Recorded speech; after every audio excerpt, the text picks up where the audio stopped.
So I have a whole bunch of tomatoes left over. As you can see, these little ones. I eat them like candy, but it was a little much. And then I have a tomato I need to use. Also bell pepper. That's really getting there. I have to use that today. So these are all the ingredients. So I'm gonna roast the tomatoes and the pepper, the onion, and the garlic. And this is for the broth. So I used Better Than Bouillon chicken broth. If you want to use broth cubes, that's fine. Italian seasoning, later on a little heavy cream. And yes, I'm also going to use an orange. So right now I'm just going to wash everything, cut it up, put it in the dish, and roast it at 400 degrees, which I'm preheating the oven right now, until it's nice and soft and a little roasty.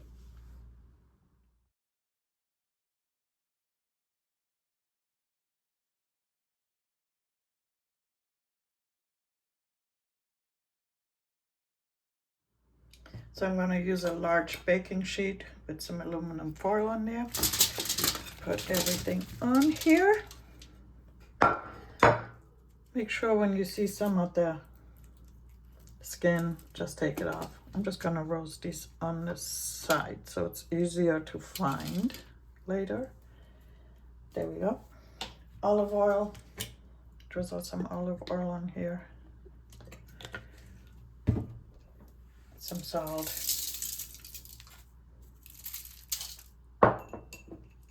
Pepper, wait for later on. And then just kind of mix it up a little. Put it in the oven.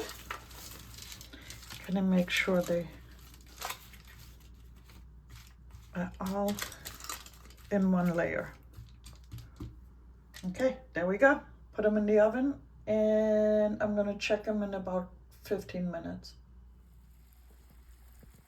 Here we go. So I did the 400 for 15 minutes. That did almost nothing. So I upped it to 450 and did another 15 minutes. And now it has charred edges and worked a lot better. So I'm gonna let it cool off a little bit. Okay, I just took the garlic out and let this cool off for a little bit. But I also want to get this kind of moving a little bit. So that way some of the juices are gonna come out, and I want to scrape some of the brown, just get it on some of the vegetables, because that's where all the flavor is. You can actually put just a little tad of water on there. You're gonna put it in the broth anyway, so there you go. Okay, I heated up some water while this was cooling off just a little bit. And I also squeezed out the garlic out of the husk. So I'm gonna put that in. I'm gonna put all my veggies in there right now. Okay, I'm about 3 minutes into it now, and I think I'm just going to add 1 more cup of water because it was a little too thick for me. And then just a little bit of tomato paste. I don't know why. It all makes sense in my head. This is how I cook. And I have this other paste. I think it's made out of bell peppers or some red peppers, and it's a little spicy, so just like a teaspoon of that. There we go. And then stir it up.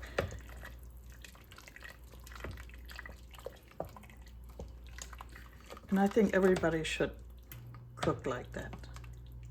Just experiment. It's fun. Okay, lid back on. And let it go for another 10 minutes on low. All right, I have about 2 minutes left. And I want to go and do I want to taste it yet? Yes.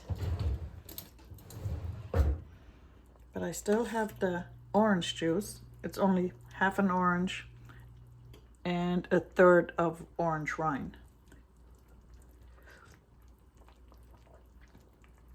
That's already really good. It doesn't need any salt. But I have to do the orange. I just have to.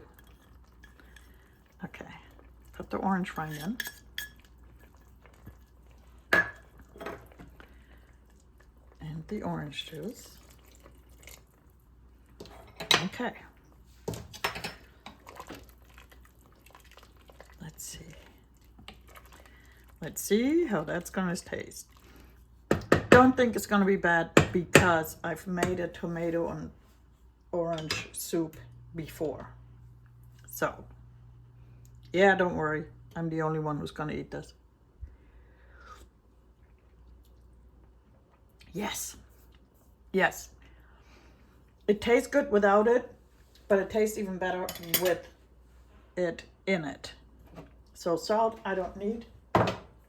So I'm gonna let it go for like another minute and then I'm going to blend it.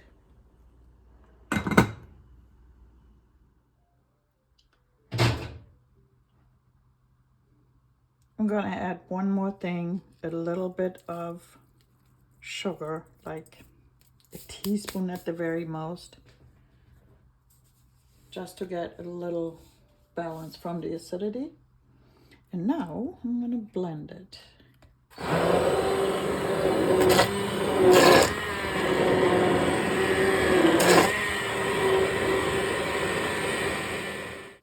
It's all blended now. You can also do it in your blender if you don't have an immersion blender. It smells good, looks good. And now I'm just gonna put a little bit of cream in it, or a lot of it. Yes, I make up words. It smells good, it tastes good, and honestly, the orange in there took it over the top. Okay, here we go. I'm gonna make a grilled cheese sandwich or panini with that. And also you can totally cool this and serve this for a party, cocktail party, put it in little shot glasses and drink it cold. Just as good.